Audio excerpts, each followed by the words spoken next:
और इनकी मोटरसाइकिल थी। हम मनावर तक छोड़ने आए थे और एक मोटरसाइकिल पर 4 लोग बैठ के जा रहे थे। उसमें मैं था, रवि भाई थे और हमारे 2 भाई और थे। तो उसमें से हमारे 2 लोगों के जूते जल गए, लेकिन हमको पता ही नहीं चला, इतने बातों में मस्त थे। वो हमारा प्यार था, वो हमारा जहेज था। हम लोग वैचारिक बातें भी करते हैं, जब आपस में मिल जाते हैं तो एक दूसरों से मस्ती से बात भी करते हैं, वो है जहेज। साथियों, एक बार खून का रिश्ता फीका पड़ सकता है, लेकिन जहेज से जो रिश्ता जोड़ के रखता है वो रिश्ता कभी भी फीका नहीं पड़ता। साथियों, मेरे युवा साथियों, आज जयस ने मुझ जैसे युवाओं को बोलना सिखाया। मुझ जैसे कई युवा आज कलेक्टर से सीधी बात करते हैं, एसपी से सीधी बात करते हैं, टीआई से सीधी बात करते हैं। एक दौर वो था जब जनपद में भी लोग घुसने से डरते थे, और अभी हमारे युवा बोलने लगे हैं, चाहे वो 5वीं अनुसूची की बात हो, चाहे वो पैसा एक्ट की बात हो। पैसा अभी सरकार ने लागू किया है, सिर्फ ढोंग करने का काम किया है। ओरिजिनल रूप में पैसा जिस रूप में होना चाहिए वो पैसा हमको अभी तक नहीं मिला है।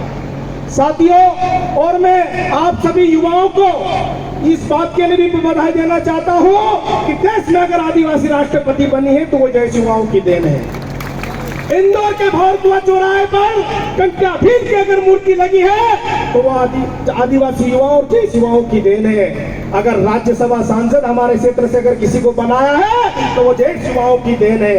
अनुसूचित जनजाति आयोग का अध्यक्ष किसी को बनाया है तो वो जैस युवाओं की देन है। कुछ लोग बोलते हैं इन लोगों ने क्या किया, अरे हम ही लोग हैं कि एक आदिवासी राष्ट्रपति बनाने पे आप लोगों को मजबूर कर दिया। और अभी देखते जाइए, छुट्टियां घोषित कर रहे हो, हमारे महापुरुषों की जयंतियां मना रहे हो, शहीद दिवस मना रहे हो। बहुत जल्दी ये भी शब्द सुनने को मिलेगा कि आदिवासी मुख्यमंत्री भी घोषित हो सकता है, और उसमें भी जय युवाओं की देन रहेगी।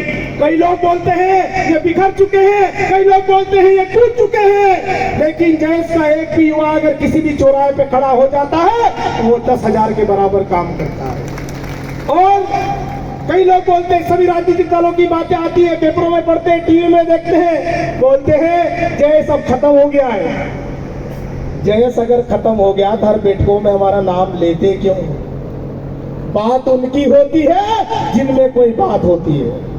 षड्यंत्र, कई लोग षड्यंत्र रचते हैं, मुझ पे भी बहुत सारी एफआईआर है।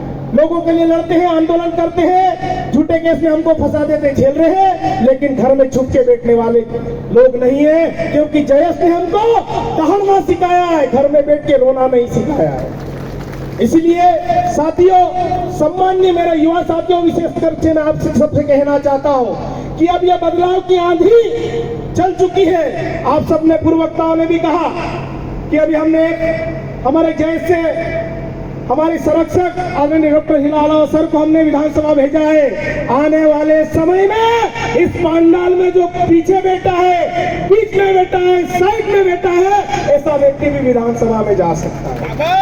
और इसीलिए जो 70 साल से जो हमारे आदिवासी समाज के नाम से जो राजनीति कर रहे हैं उनकी कुर्सियां हिलने लगी है। इसलिए महेंद्र कन्नौज को हिलालाल के खिलाफ भड़का रहे हैं, इसको उसके खिलाफ भड़का रहे हैं, लेकिन हम लोग भी बहुत चतुर लोग हैं, लोगों को लगने नहीं देते हैं कब लड़ लेते हैं और कब एक हो जाते हैं। ये चालाकी है, ये थी। हम लोग भी अभी क्या हुआ, 29 तारीख को बैठक हुई, बहुत अच्छा माहौल हुआ, राजनीतिक दलों के समीकरण बिगड़ गए, उन्होंने तोड़ने का षड्यंत्र कर दिया। फिर हम लोगों ने भी चालाकी, तो जब कार्यक्रम हो रहे अब करो, कुछ भी करना हो।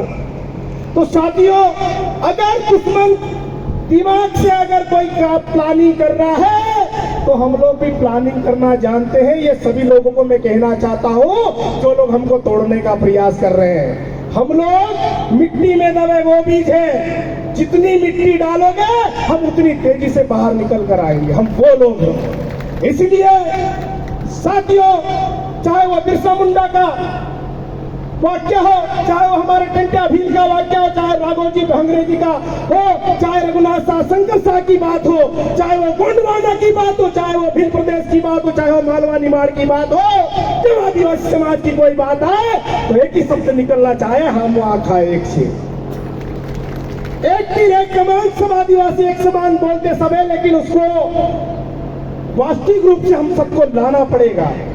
साथियों, सम्मानियों, एक जयस को खड़ा करने में वो लोग भी हैं जो आज तक मंच पे नहीं दिखाई देते हैं।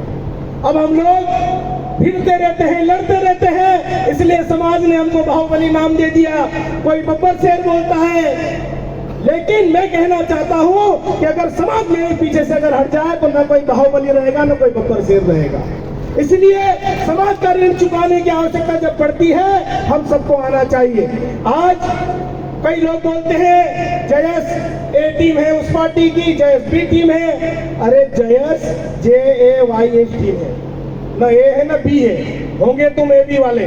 हम लोग स्वतंत्र विचारधारा के लोग हैं, डंके की चोट पर लड़ने वाले लोग हैं। इसलिए आप सब आज हमारे प्रदेश में आदिवासी 47 विधायक है, लेकिन जिनको समाज के लिए जहां पर हम लोगों ने भेजा है बोलना चाहिए, बोलते नहीं है। इसलिए अब युवा परेशान है, अब युवा विकल्प ढूंढ रहा है और आने वाले समय में जो अपनी कुर्सी पर फेविक्विक चिपका कर बैठे हैं उनका फेविक्विक अब निकालने वाले 2023 में, और ये समय की मांग है।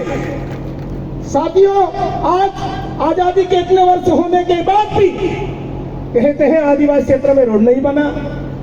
आज भी आदिवासी क्षेत्र में मूलभूत सुविधाओं का अभाव है। मैं जय युवाओं को मैं धन्यवाद देना चाहता हूं, उनके हौसले जुनून को मैं सलाम करना चाहता हूं, सैल्यूट करना चाहता हूं। आज चाहे वो धार हो, चाहे वो बड़वानी हो, चाहे वो झाबुआ अलीराजपुर हो, चाहे वो खरगोन हो, बैतूल हो, मंडला हो, चाहे हमारा कोई सा भी एरिया हो, अगर हमारे समाज के दबे कुचले व्यक्ति पे अगर कोई उंगली उठाता है, आवाज उठाता, खाली चिंता भी बोल देता है, तो हमारा देश युवा वहां पर पहुंच जाता है और सामने वाले को भी एक खौफ पैदा हो गया है कि जैसे 16 में डायलॉग है कि बच्चे चुप रहेगा नहीं तो गब्बर सिंह आ जाएगा।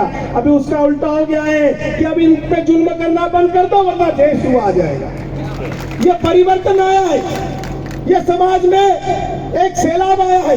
तो इसलिए आज मैं जितने भी लोग यहाँ पर आए हैं इंदौर की धरती पर, साथियों, समाज ने जयस ने मुझे बोलना सिखाया। मैं शाम तक 10 बजे तक ऐसे कैसे बोलने की ऊर्जा मेरे में, समाज के पुरखाओं का मुझ में आशीर्वाद है। लेकिन बहुत सारे वक्ता हैं, अलग अलग जिलों से आए, अलग अलग संभाग से आए हैं, तो मुझे लगता है कि मेरी बात हो गई है। अगर मेरी बात कोई छूट गई हो तो अगला वक्ता बोल सकता है। तो मुझे आज बहुत अच्छा लगा। और